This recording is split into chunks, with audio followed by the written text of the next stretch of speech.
الشیطان الرجیم بسم اللہ الرحمن الرحیم اللہم صلی علی محمد وعلی آل محمد کما صلیت علی ابراہیم وعلی آل ابراہیم انک حمید مجید اللہم بارک علی محمد وعلی آل محمد کما بارکت علی ابراہیم وعلی آل ابراہیم انک حمید مجید ربنا آتنا فی الدنیا حسنۃ وفی الآخرۃ حسنۃ وقنا عذاب النار وقنا عذاب القبر وقنا عذاب الحشر وقنا عذاب المیزان۔ ناہید بی بی نے اتنی اچھی دعا کرا دی ہے، میرے لیے تو کوئی الفاظ بچے نہیں ہیں، لیکن اتنا خوبصورت محفل ہے۔ نبی پاک صلی اللہ علیہ وآلہ وسلم کی پیدائش کا مہینہ ہے، پیدائش کی رات ہے آج، اور ہم ان کی پیدائش ہی مناتے ہیں، جو کہ ہمیں ہمارا ایمان ہے کہ ہمارے نبی پاک صلی اللہ علیہ وآلہ وسلم اس کائنات کی روح ہے۔ یہ کائنات، یہ چاند، زمین، آسمان، ستارے اس وقت تک قائم رہیں گے جب تک روح اس میں موجود ہے۔ جب ہم قرآن پڑھتے ہیں تو ہم یہ پڑھتے ہیں کہ اس میں اللہ تبارک و تعالیٰ نے جتنا اپنی امت کو ہم حکم دیے ہیں، جو باتیں انہوں نے اپنی امت کو سمجھائی ہیں، وہ نبی پاک صلی اللہ علیہ وآلہ وسلم کو مخاطب کر کے کہا کہ اے میرے پیارے نبی اپنی امت کو بتا دو۔ اس لیے آپ سے ڈائریکٹ انہوں نے مخاطب کر سکتا تھا، اللہ کے پاس کیا اختیار نہیں ہے، وہ ہر ایک کو نام کے ساتھ بلا سکتا تھا، کہہ سکتا تھا کہ تم میرے بندے یہ کر، لیکن اللہ نے اپنے نبی کو ہر بات سمجھائی ہے، بتائی ہے، یا کہانی کی صورت میں بتائی ہے۔ کہ میں تمہیں پچھلوں کی بات بتاؤں تو ایک گناہ گار ہوں، صرف اتنی عرض کروں گی کہ جب بھی قرآن پاک پڑھیں ترجمے سے پڑھیں تاکہ سمجھ آئے کہ اللہ نے کیا بتانے کی کوشش کی اور کس کے توسط سے بتانے کی کوشش کی۔ تو ہم لوگوں میں سے بہت سارے مسلک بھی ہیں، عقیدہ بھی رکھتے ہیں، ہر ایک کا عقیدہ اللہ میاں اچھا کرے، خوبصورت کرے اور ایسا کرے کہ وہ اس کو اس کی اصل سے پہچان دلوا دے۔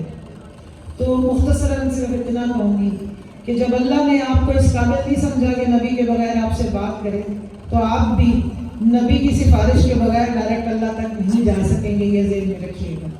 تو اپنی دعاؤں کو پہلے درود ابراہیمی سے یا درود پاک سے سجائیں، پھر اس کی قبولیت کی توقع رکھا کریں۔ تو یہ محفل سجانے کا مقصد ہی یہی ہے کہ یہ کائنات یہ بنی ہی نبی پاک صلی اللہ علیہ وآلہ وسلم کے لیے ہے، کیونکہ یہ عاشق اور معشوق کا معاملہ تھا۔ اب اس میں عاشق کون تھے اور معشوق کون تھے یہ رب کی رب جانتا ہے، کہ ایک عشق کی حد اور عشق کا جو مقام ہے وہ میرے جیسا ادنا ہونا یہاں کیا بیان کر سکتا ہے۔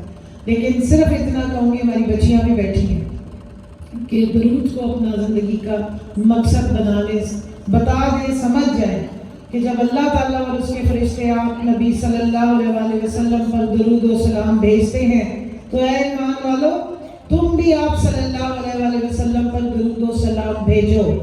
کیوں کہا اللہ نے یہ؟ کیونکہ اس کے فرشتے صبح شام یہی کام کریں گے، وہ وجہ وجود کائنات ہیں۔ تو ہماری جو دعا کی خوبصورت یہ بیان کری تھی، مانگ رہی تھی بطفیل محمد علیہ السلام، اور انہی سے ہمیں اپنی شفاعت کی امید رکھنی چاہیے کہ انشاءاللہ تعالیٰ وہ کملی والے جب آئیں گے سرکار، لوگ لائنوں میں کھڑے ہوں گے۔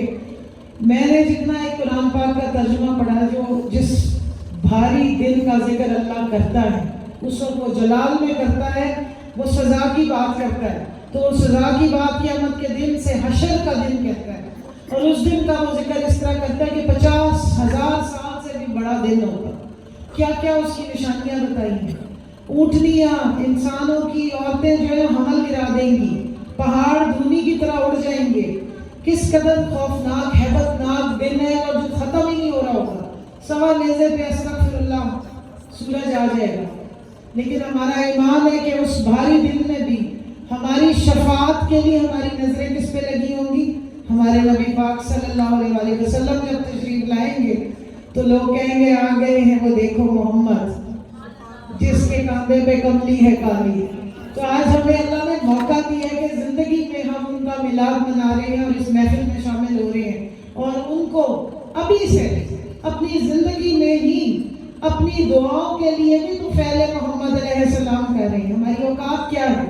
اس کملی والے سرکار کے لیے یہ دنیا بنی ہے، اور روز محشر بھی وہی ہمارے لیے وسیلہ بنیں گے کہ ہماری وہ توبہ کی قبولیت کا باعث بنے، اور ہمارے جو گناہ ہیں اس کے لیے وہی ہیں جو سفارش کریں گے. اور اس کا ذکر بھی میں نے قرآن میں سنا. یہ اللہ تعالیٰ کہتے ہیں کہ جس کو میں اجازت دوں گا وہ میرے آگے بول سکے. تو جس سے اس نے عشق کیا ہے، جس کی وجہ سے یہ ساری زمین آسمان اور یہ کائناتیں سجائی ہیں، اسی کا سفارش ہوگی کہ آپ کے 70% گناہ وہ کھڑے ہو کے معاف کرائیں گے. تو یہ مانگ لو چشمے تر مانگ لو، آج داتا کی نگری میں گھر مانگ لو. یہ اس وقت رحمت کے چشمے پھوٹتے ہیں. یہ وہ مہینہ ہے، ہر مہینہ اللہ نے خوبصورت بنایا، ہر مہینہ ہی ایسا بنایا کہ تخلیق کی ہے، لیکن یہ وہ مہینہ ہے جس میں اس نے اپنے نور سے جس کو بنایا، جس کے لیے کائناتیں جس کے نور سے بنی ہے، اس کی تخلیق کی ہے، اور اس کا میلاد یہ منا رہی ہے. میں آپ کو بہت مبارکباد پیش کرتی ہوں. آپ سب مبارکباد کے لائق ہیں جو اس محفل میں چل کے آ گئے ہیں. آگے قبول کرنے والی ذات رب کی ہے، لیکن یہ وہ محفل ہے جو فرشتے سے جاتے ہیں اور روزانہ سے جاتے ہیں. اور آسمانوں میں جس محفل کا ذکر ہوتا ہے اور جہاں سے اللہ اور اس کے فرشتے نبی پہ درود بھیج رہے ہوتے ہیں، ہم اس محفل میں آ کے اپنے رب کے بنائے ہوئے، ہم مجرم بھی ہیں، ہم گناہگار بھی ہیں، ہماری کیا حیثیت ہے، لیکن اللہ نے ہمیں آج اس قابل کیا ہے کہ ہم اس محفل میں بیٹھ کے اپنے نبی پاک صلی اللہ علیہ وسلم کے شان میں چند کلمات، اور اب سب سے بڑا جو اللہ نے ہمارے ہاتھ میں دیا ہے بخشش کا سامان وہ درود پاک ہے جو ہم پیش کر رہے ہیں. ہم سب مل کے ایک دفعہ درود پاک کریں. اللہم صلی علی سیدنا محمد وعلی آل محمد وعلی آل سیدنا محمد کما صلیت علی ابراہیم وعلی آل ابراہیم انک حمید مجید. اللہم بارک علی محمد وعلی آل محمد کما بارکت علی ابراہیم وعلی آل ابراہیم انک حمید مجید. یہ وہ کلمات ہیں، یہ وہ درود ہے جس کے بغیر ہماری نماز بھی پوری نہیں ہوتی، اور یہ وہ کلمات ہیں کہ نماز پوری نہیں ہوتی اور نماز اللہ نے فرض کی ہے. تو یہ دیکھ لیں کہ اللہ کی فرض کی بھی کوئی عبادت نبی کے نام کے بغیر، ان پہ درود بھیجے بغیر بھی مکمل نہیں ہوتی. تو جو کہتے ہیں نا ڈائریکٹ اللہ، یہ یہاں ڈائریکٹ کوئی چیز نہیں ہے، گھوم کے آپ کو وہیں سے جانا پڑے گا. یہ زندگی میں ہی سوچ لیں، دل میں اتار لیں، اور آج سے اس پہ اگر کسی کو کوئی شک بھی تھا تو وہ شک دور کر، کیونکہ اس نے آپ کے ساتھ کلام نہیں کیا. اس کی نماز نبی کے نام کے بغیر مکمل نہیں ہوتی، تو آپ کی دعائیں بھی نبی کے نام کے بغیر اوپر نہیں جاتی ہیں. اور ایک چیز اور، میں چھوٹی تھی تو آبزرو کیا کرتی تھی، لوگ پوچھتے ہیں کہ جی آپ جب محفل سے جاتے ہیں تو جی آپ کہہ دیتے ہیں ابھی انہوں نے سلام پڑھا. ہمارا سلام کا عقیدہ یہ ہے کہ جب ہم سلام پڑھتے ہیں تو ہمارا سلام نبی پاک تک پہنچتا ہے، اور جب اللہ کی بہت رحمت ہوتی ہے تو آپ سلام جو محفل سے جانے والے ہیں ان کی محفل میں تشریف لاتے ہیں، کیونکہ ہمارا یہ یقین ہے کہ وہ موجود ہیں. اللہ نے جس نبی سے کلام کیا ہے وہ 1400 سال پہلے کا کلام ہے، اور ہم اس سلیبس پہ، اس قرآن پاک پہ ہمارا یہ یقین ہے کہ یہ تا قیامت ویلڈ ہے. تو اللہ تعالیٰ جو سلیبس تا قیامت تک ویلڈ کر رہا ہے اس میں وہ پکارتا کس کو ہے؟ نبی پاک کو. تو ایسی شخصیت جو دنیا سے چلی گئی ہو، جس کا خدا نخواستہ وجود نہ رہا، اس کو اللہ نے کیوں پکارنا ہے؟ تو ذہن میں رکھیں. موبائل فون ہے سب کے پاس، ذرا دکھائیں مجھے ایک منٹ.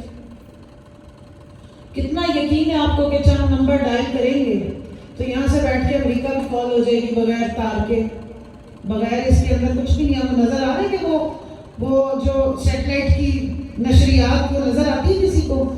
وہ سگنلز نظر آتے ہیں جو سارے کہتے ہیں low signal, high signal, wifi ختم، انٹرنیٹ ختم. وہ کبھی آپ نے دیکھا ہے وہ انٹرنیٹ؟ دیکھا ہے؟ جب آپ کو اپنے سیلولر فون پہ اور وائی فائی کے سسٹم پہ اور اپنے نیٹ ورک پہ اتنا یقین ہے تو اپنی دعاؤں پہ اور اپنے نبی کے ہونے پہ یقین کیسے نہیں ہے؟